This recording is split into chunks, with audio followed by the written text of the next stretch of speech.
Rockets! These explosive machines are responsible for our trips outside of the atmosphere, and while there are different types of rockets, they all have the same basic components. But before we dive into how rockets work, let's catch up on a little history because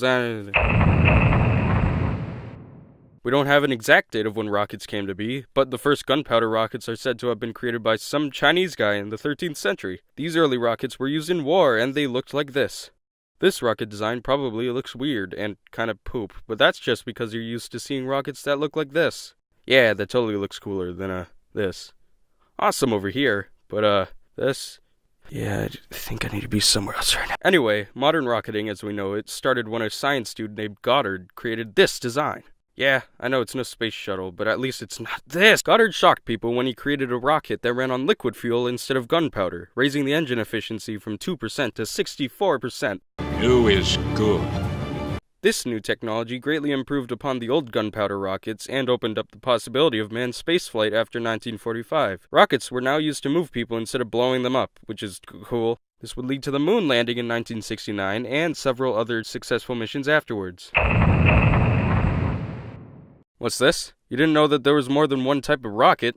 Well, guess what? Today's your lucky day. These self-propelled air-traversing electrical systems are not only built differently on the outside, but on the inside as well. Tube rockets could have engines that function in completely different ways. Let's take a look at some of the different types of rockets. Here we go. Here we have the solid fuel rocket, the liquid fuel rocket, the ion rocket, and the plasma rocket. Out of these four, we're going to look at two in detail. The solid fuel rocket is the oldest and simplest rocket types. These are the rockets that the Chinese filled with gunpowder way back in the 13th century. Nowadays, several different chemicals are combined to make a fuel mixture, and this mixture is placed in a fuel chamber. Solid propellant is made up of three general things: fuel, an oxidizer, and a binder. One common propellant is known as ammonium perchlorate composite propellant, and it combines powdered oxidizer and aluminum with a rubbery binder that also acts as a fuel source. Aluminum is used as fuel because it has a reasonable specific energy density and it is hard to light accidentally. This type of fuel is easily stored when compared to the likes of liquid fuels, and the only downside to this type of rocket is that once you light it, there isn't really any way to stop the fuel from burning. And now for the plasma rocket. This rocket type is different from the others because it only works in space. Plasma rockets work by stealing electrons from hydrogen atoms and expelling them out the engine. While not the most effective within our atmosphere, there's no friction in space, so the plasma rocket has a grand old time spewing out those electrons And forever increasing in momentum. However, these rockets take tremendous amounts of power to turn gases into plasma. The amount of power needed was so bad that NASA decided to stop researching this type of space travel entirely because they would need to attach several nuclear reactors to the rocket in order to have it function properly. Not only would this add mass to the rocket, but it also created stress that the reactors could fail during a crash, causing radiation to plague the area. If you want to know more about the other two rocket types I mentioned, then go look them up or something.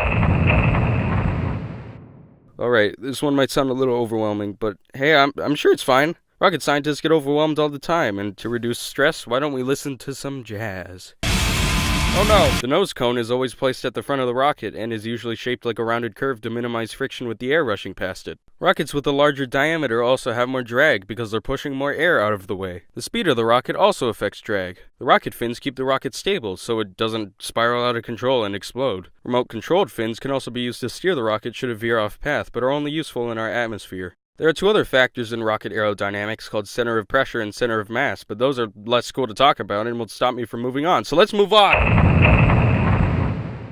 When rockets are explained to you in a way that sounds like, rockets are things that you light and energy and stuff comes out the bottom and you're gonna go to space with them, that doesn't sound complicated, does it? It sounds simple and kinda easy, but I assure you, there's a reason rocket science is, well, rocket science. Even when their launches are planned for months after experts have taken every safety precaution possible and launch preparations are deemed complete, rocket failures still happen. On the bright side, most of the rockets that have failed weren't ones with people on them, so let's take a look at the top 5 unmanned rocket failures from 1940 onward. Why 1940?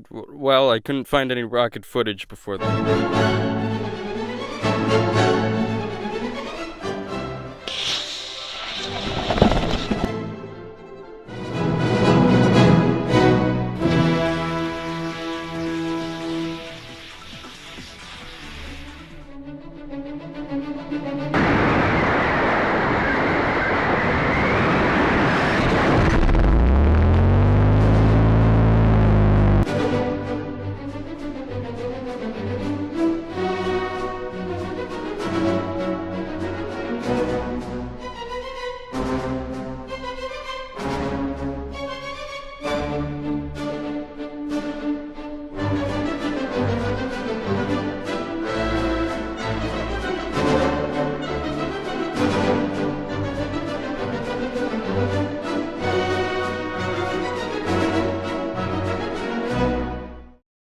point is that rocket failures are stupid because they waste lots of time, money, and resources. Well, that's all I have to say about rockets. Goodbye!